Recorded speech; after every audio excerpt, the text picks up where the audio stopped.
The OHL looks ahead at each of our teams as the 2023-24 OHL season quickly approaches. Joining me now is Flint Firebirds head coach Ted Dent.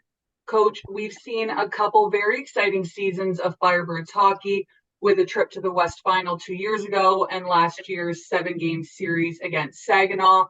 Is it building winning culture in Flint an achievement worth being proud of itself? Yeah, the last 2 years have has been fun. I've been here 2 years, and we're starting to try and build a professional culture here with hard work and dedication and commitment, and get our schooling in order and our billeting and all that. And I think it's come a long way in the last 2 years. And our on ice product has been good. We're trying to make strides every year and compete like every other team in the league. Gavin Hayes scored 41 goals last season. He's developed into one of the league's best wingers. What is it about Gavin's game that makes him such a valuable player on your team? Yeah, he's a natural goal scorer. He has a great shot. He's accurate with his shot. He can skate, and he's such a coachable young man. He buys into exactly what we're doing, and he's turning into a great leader on our club. You've had a big part in helping Tristan Bertucci bloom into a solid two-way defender in the OHL. He's now a second-round pick of the Dallas Stars. What is it about Tristan's progress that has most impressed you? Yeah, Tristan's a great story. I mean, he came here as a first rounder 2 years ago, my first year, and there were some growing pains like every young player. He was sometimes the sixth defenseman, seventh defenseman on our team on any particular night.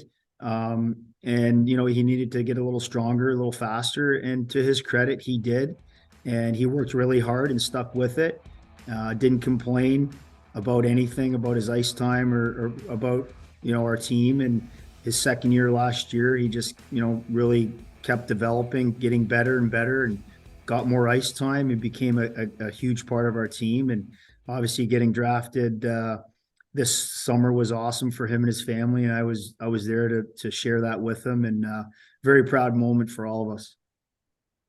We saw Nathan Day really seem to grow in confidence as the season wore on last season, and the Edmonton Oilers also took note. Have you seen Nathan start to realize his potential in the last 12 months? Yeah, I mean, another young player, played behind Luke Cavalin in his first year and was able to mentor under Luke. And Luke was a great leader and great role model for Daisy. Last year, split the net with Will Cranley. And, we had our ups and downs mid-season, but the last 20 games, 15 games of the season, he took the net over and he was playing awesome. And he was a huge part to our finish on the season, and really came into his own and caught, some attention from NHL scouts. And again, another player being drafted to the NHL, and it was awesome to see as well. Finally, one of the big challenges for the Firebirds this season is likely to be down the middle, where Lombardi's graduation lives a pretty big hole. But Ethan Hayes seems like the kind of player any coach would appreciate having on their team. Are guys like him and Zach Giroux a good place to start when we talk about the solution at center? Yeah, obviously, Amadeus Lombardi, huge shoes to fill for anybody coming in, and we might have to do that by committee. He's a big loss for sure, but we have some young players coming in that will compete for different positions, and at this age group, 16, 17 years old, some of these players, have played wing and center, and it's sort of our job to determine what their best position is, and try and get the most out of them, and see where they fit in. So yeah, we'll be doing it by committee. We have a lot of forwards that can play wing and center, and we'll just have to let it play out. Coach, thank you so much for your time today. I wish you and Flint the best of luck this season.